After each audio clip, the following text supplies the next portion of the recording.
अमृत काल का ये पहला बजट विकसित भारत के विराट संकल्प को पूरा करने के लिए एक मजबूत नींव का निर्माण करेगा। ये बजट वंचितों को वरीयता देता है। ये बजट आज की एस्पिरेशनल सोसाइटी, गांव, गरीब, किसान, मध्यम वर्ग सभी के सपनों को पूरा करेगा। मैं वित्त मंत्री निर्मला जी और उनकी टीम को इस ऐतिहासिक बजट के लिए बधाई देता हूं। साथियों, परंपरागत रूप से अपने हाथ से औजारों और टूल्स से कड़ी मेहनत कर कुछ न कुछ सृजन करने वाले करोड़ों विश्वकर्मा इस देश के निर्माता है। लोहार, सुनार, कुम्हार, सुथार, मूर्तिकार, कारीगर, मिस्त्री, अनगिनत लोगों की बहुत बड़ी लंबी लिस्ट है। इन सभी विश्वकर्माओं की मेहनत और सृजन को देश इस बजट में पहली बार अनेक प्रोत्साहन योजना लेकर के आया है। ऐसे लोगों के लिए ट्रेनिंग, टेक्नोलॉजी, क्रेडिट और मार्केट सपोर्ट की व्यवस्था की गई है। पीएम विश्वकर्मा कौशल सम्मान यानी पीएम विकास करोड़ों विश्वकर्माओं के जीवन में बहुत बड़ा बदलाव लाएगा। साथियों, शहरी महिलाओं से लेकर गांव में रहने वाली महिलाएं हो, कारोबार रोजगार में व्यस्त महिलाएं हो या घर काम में व्यस्त महिलाएं हो, उनके जीवन को आसान बनाने के लिए बीते वर्षों में सरकार ने अनेकविध कदम उठाए हैं। जल जीवन मिशन हो, उज्ज्वला योजना हो, पीएम आवास योजना हो, ऐसे अनेक कदम, इन सबको बहुत बड़ी ताकत के साथ आगे बढ़ाया जाएगा। उसके साथ साथ महिला सेल्फ हेल्प ग्रुप एक बहुत बड़ा सामर्थ्यवान क्षेत्र आज भारत में बहुत बड़ी जगह अपने हाथ एक्वायर कर चुका है। उनको अगर थोड़ा सा बल मिल जाए तो मिरेकल कर सकते हैं। और इसलिए विमेन सेल्फ हेल्प ग्रुप उनके सर्वांगीण के विकास के लिए नई पहल इस बजट में एक नया आयाम जोड़ेगी। महिलाओं के लिए एक विशेष बचत योजना भी शुरू की जा रही है और जनधन अकाउंट के बाद ये विशेष बचत योजना सामान्य परिवार की गृहिणी माताओं बहनों को बहुत बड़ी ताकत देने वाली है। ये बजट सहकारिता को ग्रामीण अर्थव्यवस्था के विकास की धुरी बनाएगा। सरकार ने कोऑपरेटिव सेक्टर में दुनिया की सबसे बड़ी अन्न भंडारण योजना बनाई है, स्टोरेज कैपेसिटी। बजट में नए प्राइमरी कोऑपरेटिव्स बनाने के लिए एक महत्वाकांक्षी योजना का भी ऐलान हुआ है।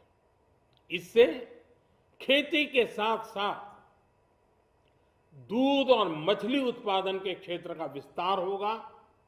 किसानों, पशुपालकों और मछुआरों को अपने उत्पाद की बेहतर कीमत मिलेगी।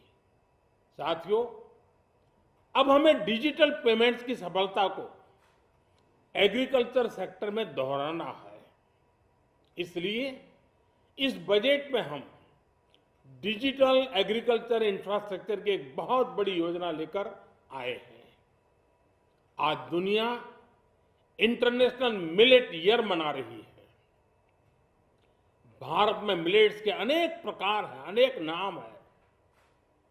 आज जब मिलेट्स घर घर में पहुंच रहा है, पूरी दुनिया में पॉपुलर हो रहा है, तो उसका सर्वाधिक लाभ भारत के छोटे किसानों के नसीब में है।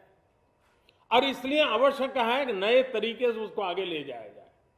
इसकी एक नई पहचान, विशेष पहचान आवश्यक है।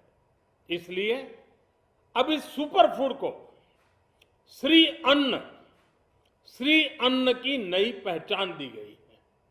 उसके प्रोत्साहन के लिए भी अनेकविध योजनाएं बनाई गई हैं। श्री अन्न को दी गई प्राथमिकता से देश के छोटे किसानों, हमारे आदिवासी भाई बहन जो किसानी करते हैं, उनको आर्थिक संबल मिलेगा और देशवासियों को एक स्वस्थ जीवन मिलेगा। साथियों, ये बजट सस्टेनेबल फ्यूचर के लिए green growth, green economy, green energy, green infrastructure और ग्रीन जॉब्स को एक अभूतपूर्व विस्तार देगा।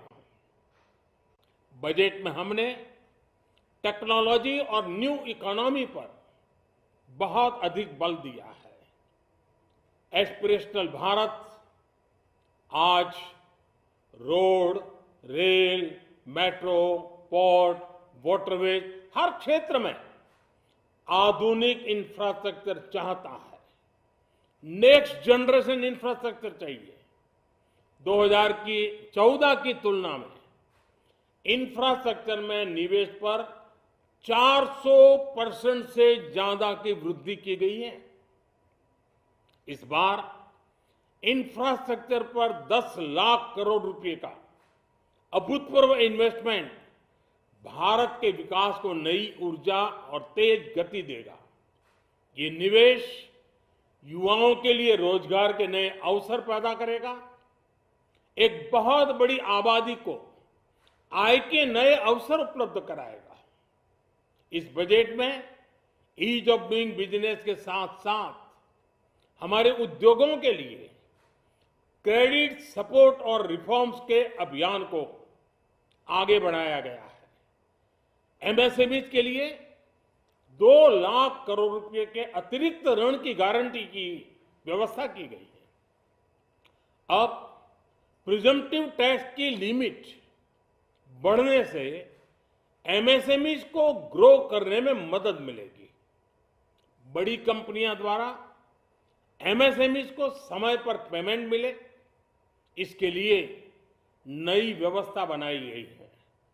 साथियों, बहुत तेजी से बदलते भारत में मध्यम वर्ग, विकास हो या व्यवस्था हो, साहस हो या संकल्प लेने का सामर्थ्य हो, जीवन के हर क्षेत्र में आज भारत का मध्यम वर्ग एक प्रमुख धारा बना हुआ है। समृद्ध और विकसित भारत के सपनों को पूरा करने के लिए मध्यम वर्ग एक बहुत बड़ी ताकत है। जैसे भारत की युवा शक्ति ये भारत का विशेष सामर्थ्य है, वैसे ही बढ़ता हुआ भारत का मध्यम वर्ग भी एक बहुत बड़ी शक्ति है।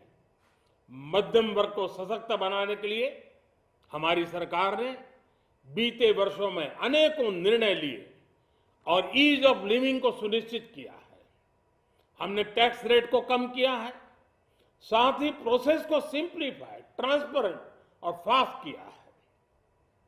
हमेशा मध्यम वर्ग के साथ खड़ी रहने वाली हमारी सरकार ने मध्यम वर्ग को टैक्स में बड़ी राहत दी है। इस सर्वस्पर्शी और विकसित भारत के निर्माण को गति देने वाले बजट के लिए मैं फिर एक बार निर्मला जी और उनकी पूरी टीम को बहुत बहुत बधाई देता हूं और देशवासियों को भी बहुत बधाई के साथ साथ मैं आह्वान करता हूं, आइए अब नया बजट आपके सामने है, नए संकल्पों को लेकर के चल पड़े। 2047 में समृद्ध भारत, समर्थ भारत, हर प्रकार से संपन्न भारत, हम बना के रहेंगे। आइए इस यात्रा को हम आगे बढ़ाएं। बहुत बहुत धन्यवाद।